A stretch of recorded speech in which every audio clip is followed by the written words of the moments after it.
On October 5th, 2017, U.S. Vice President Mike Pence announced that NASA is going back to the moon. He didn't provide any other details, just some kind of moonward-directed space exploration. And it turns out they won't be the only ones. The moon is going to be a busy, busy place. This probably didn't come as a surprise to anyone, but the U.S. presidential administration announced that they were throwing out the plans of the previous administration and forging forth in a new direction. NASA won't be visiting asteroids, retrieving samples, and working towards the exploration of Mars. Instead, they'll be targeting the moon. Exactly how is still up in the air. I'm sorry, I sound like a total killjoy here, but every time NASA has its plans wrenched in a new direction, I get a little more exhausted. But this is the problem of giant goals-based mission planning. I'm still holding out for some capabilities-driven missions.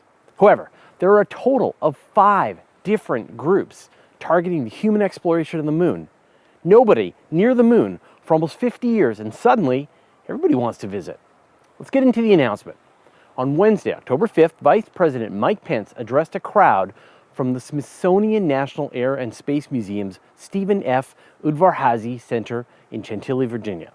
He used the Space Shuttle Discovery as a backdrop, and honestly, looked pretty awesome. Mental note, always give speeches in front of space shuttles if possible. This was the first meeting of the newly reinstated National Space Council, a collection of government officials, traditional space industry executives, and CEOs from the newer companies. And here's what he had to say. We will return American astronauts to the moon, not only to leave behind footprints and flags, but to build the foundation we need to send Americans to Mars and beyond. Does this seem a little familiar? The last time NASA was committed to going to the moon was back in the administration of George W. Bush. Back then, it was called the Constellation Program and involved a heavy lift Ares 5 rocket for cargo and the smaller human-rated Ares 1 to carry the astronaut crew to orbit. Under the Constellation Program, astronauts would use the new Ares rockets to fly to the International Space Station and then back to the moon, building the infrastructure for future missions to Mars. The program was officially canceled in 2010, with NASA switching over to the Space Launch System Heavy Lift rocket as a single vehicle that could carry both astronauts and cargo into deep space. Under that program, NASA was going to explore asteroids as a stepping stone to get to Mars and even return a space rock back to Earth orbit. And that led to the development of the Deep Space Gateway as the next big project that NASA would construct. Earlier this year, the Trump administration canceled the asteroid mission, but didn't provide any definitive plans for where NASA would go next. And actually, we still don't have definitive plans, but at least we know where NASA is going next. How will this impact NASA's current plans? Not that much right now. From what I understand, NASA is still working on the Space Launch System, the rocket that will carry human astronauts out beyond low Earth orbit. They're still working on the Orion crew capsule, which can keep humans alive in space for weeks at a time. Although he's light on details, Pence did suggest a bigger involvement with private industry. By fostering much stronger partnerships between the federal government and the realm of industry and bringing the full force of our national interest to bear, American leadership in space will be assured. At the recent International Astronautical Congress meeting in Adelaide, Australia, NASA and the Russian space agency Roscosmos announced that they'd be working together to build the Deep Space Gateway. I talked about the Gateway a couple of weeks ago, and of course, by doing so, made my video hopelessly out of date.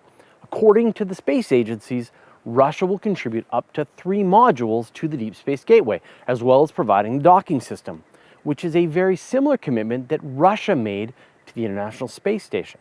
In addition, Russia will provide their own heavy lift vehicle, the Angara rocket, which is still in development. This is a big change from Russia's earlier position, where it looked like they were going to remove their support for the International Space Station. And now they've confirmed their commitment to the station through 2028 and helping to build the Deep Space Gateway. We're going to have to wait to find out exactly how NASA intends to fulfill this new directive from the Trump administration.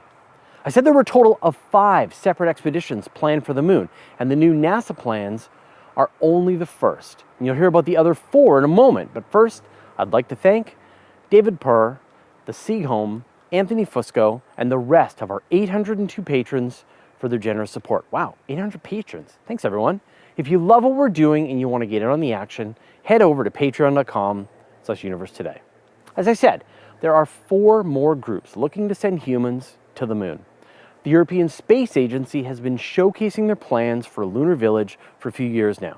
This would be a permanent human colony on the moon, made up of astronauts from various nations. Instead of providing a detailed plan, Jan Warner, ESA's Director General, hoped to see an international community come together to collaborate on the exploration of the moon.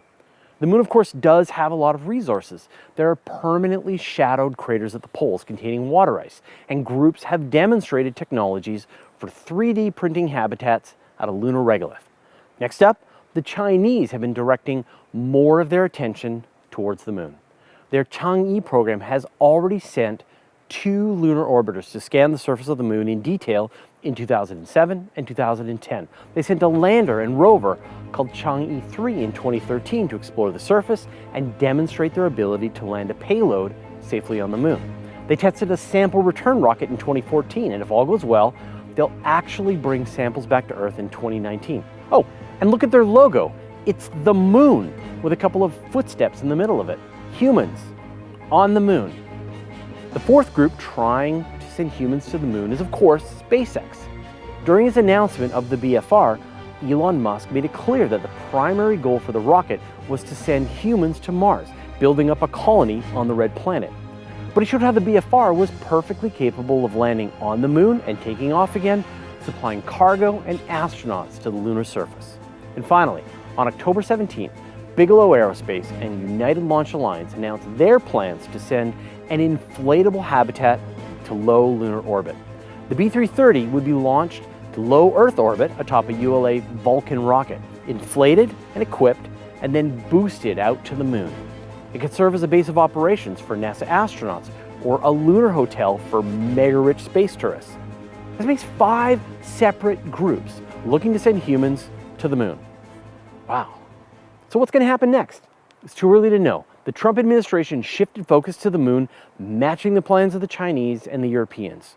Traditional aerospace firms, as well as new competitors, are scrambling to figure out the best way to do it. Will the Deep Space Gateway still be the way that it happens, or will it be an inflatable Bigelow habitat visited by SpaceX BFRs? Will it be an international lunar colony, including the US, Europe, and the Chinese? Everything's up in the air now. NASA will be pushing forward to sending humans back to the moon, and that is until another administration shows up, changes course, and they're off in a new direction. And if you recall, I don't think there should be any concrete destination. I think NASA should follow a capabilities-driven approach and just work to increase their ability to keep humans alive in space for longer and farther from Earth. But if I had to choose, I'd probably go with sending humans back to the moon before going to Mars. It's closer, and if anything goes wrong, it takes less time to send help. And in my opinion, that's a really big advantage when spaceflight is still incredibly dangerous and things go wrong all the time. Well, what do you think? We're going back to the moon?